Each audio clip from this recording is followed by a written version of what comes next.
So Yeah. he's not supposed to cut off half of it, like, 3 at a time. When you zero, that's what Bob does. But now that they're running out of paper, they just Who's Bob? Is he the presiding judge? He's the judge, the manager, right? That's Bob. You want his full name? Yeah. Also, how many machines ran out of paper? How many ran out of paper? Oh, well, they all run out of paper. Yeah, all 24? 24, they're switching that. They don't do, and when they run out of paper, they stop, they turn it off. Okay. Bob Bailey is the manager, the judge. Okay. So anyhow, it's Bob and one of the people that take your slip to vote with. There's 2 of them working on a machine, and they switch them out one at a time. And there's 24, and they started over on one side, and they're, Okay. well, Now, they started over there. What? how did they know the 2 were broken? What was wrong with them? Well, when the voter was voting, he would push the button, and nothing would happen. The screen froze. Okay, so the screen froze on the touchscreen computer. Okay. Yeah, it froze up, and then he told the person that brought him over there that puts the cassette in, he told that guy, that it doesn't work. Yeah, so, but the 2 are like that, and I don't think they'll get fixed. So now they're down to 22 once they get all the paper and everything. Yeah, right now, there's maybe 18 that are working right now. How many people are in line? Maybe 100. Okay. I mean, this morning, I left you a message already. This morning, I got here at 7. They were out the door halfway down the parking lot at 7 o'clock. And when I was talking to people inside, some people got here at 5:30 to vote. And they were outside waiting at 5:30. That's how, it was really packed this morning. So, till about noon, it was almost out the door until noon.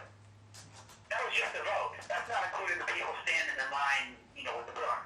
That's just the people that already got their slip to vote, waiting for a machine. Okay. So that you could say there's maybe 200, there were 200 people waiting for a machine to get freed up to vote until noon. But there wasn't any voting machine problems then. It was just too many voters. All 24 were cooking, and it was crazy. That's just too many voters, right? Really nice. So all the machines were working when I left at lunch at noon. And when I came back from lunch about 1:30, about 3 o'clock, other things started to happen. They were running out of paper, and then one froze up, and then about 4:30, another one froze up. One froze up, so they called these 2 guys over from the Board of Elections to fix it, and while they were here, another one froze up. So I just thought I'd call and tell you that. All right. Now, we appreciate it. Yeah.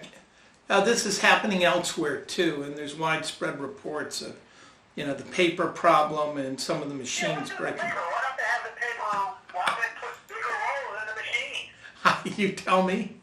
Those were add-ons after the fact. It takes at least 10 minutes to swing. I'm watching them do these one at a time, and there's 2 of them. They're changing the roll of paper. It's like in your cash register, that big thick roll. It's like that. But it takes.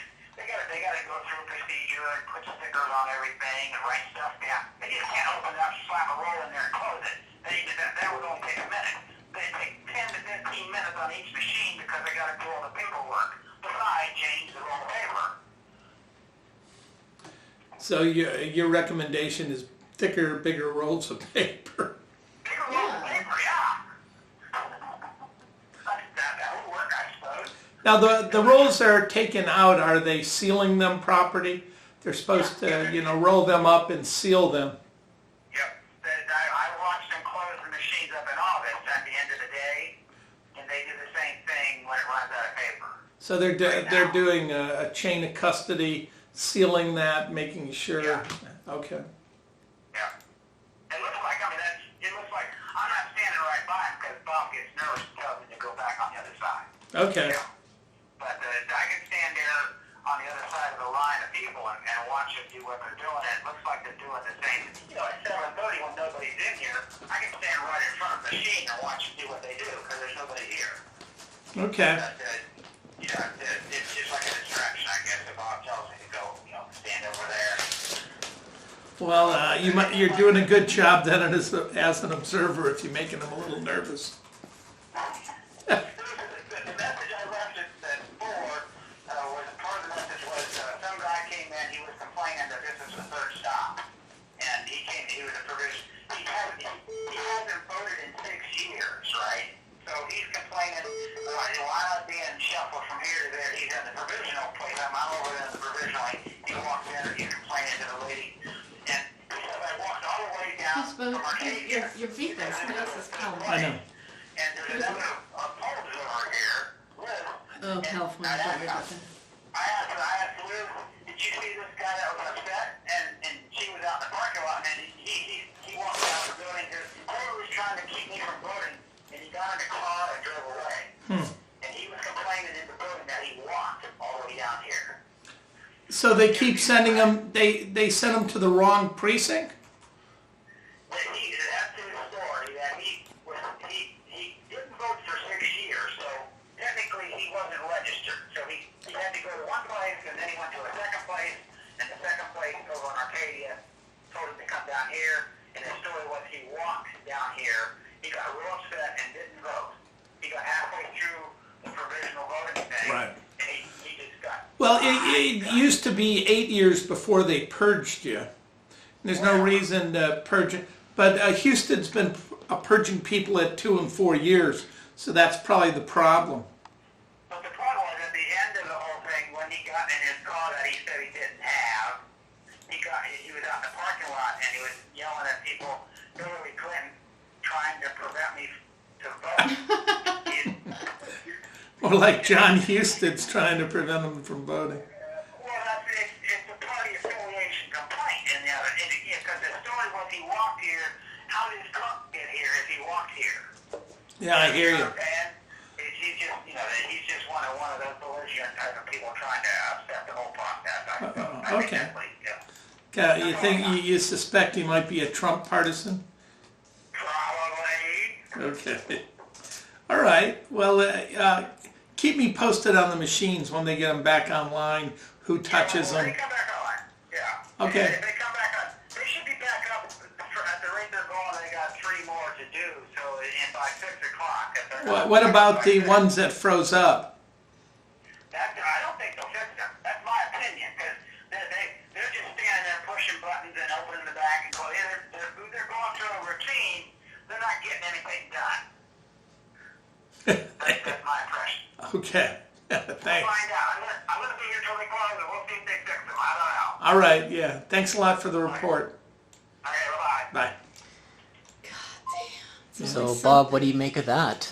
Well, look, they knew about. I mean, they're using direct recording electronics, DRE, computer votings. In the case, they've added a little flimsy paper trail that can barely be audited. So now they're running out of paper because it's a presidential year, which they should have anticipated, and there's more voters than usual. So it's taken them, 10, 15 minutes to change the paper, which then creates lines. All of this stuff is predictable, and they've known about it. So, and 2 machines going offline. How can you have faith in a direct recording electronic machine that's freezing up? How do we know it's not glitching?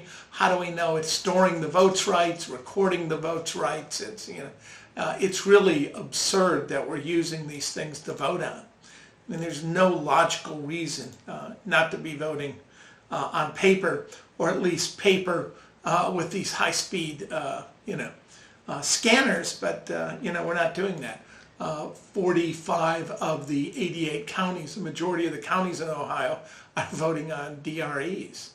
So, I mean, if these things are breaking down and they're running out of paper, that suggests that some people, I mean, you got long lineups, and Sure. and that's going to And discourage then some there'll be a walk away, I mean, there's line analysis, in the first hour you're going to get about 5%. You have to wait 2 hours to vote, suddenly you're at 10, 15%. So, and the people walking away are most likely to be Democratic. These are inner city areas. So it gives, Trump an advantage. Okay. We estimated, I mean, there was, tens of thousands of people that left the lines and didn't vote in 2004 because the lines in the inner city were 3 to 7 hours long. And the first ones that walk away tend to be the infirm, the elderly, people that, have kids at home and, have to get home and cook dinner. I mean, the fact that it's a work day and it's not a voting holiday is just absurd. And the fact more people could have voted in early voting, but Secretary of State John Husted, cut the hours of early voting and then comes up with this bizarre proposal that every county only has one polling place. That's equality. That's equal protection. So counties with 10, 20,000 people have one polling place, and counties with over 1 million people have one polling place. Absurd, partisan decisions. Okay. Well, thanks for that report. I don't know, you're just expecting more of the same for the next few years? It'll be more of the same probably throughout the day. Okay. I think the more Hello? the machines are under, they're old, they're not functioning well. They shouldn't have been used in the first place. What are the two choices?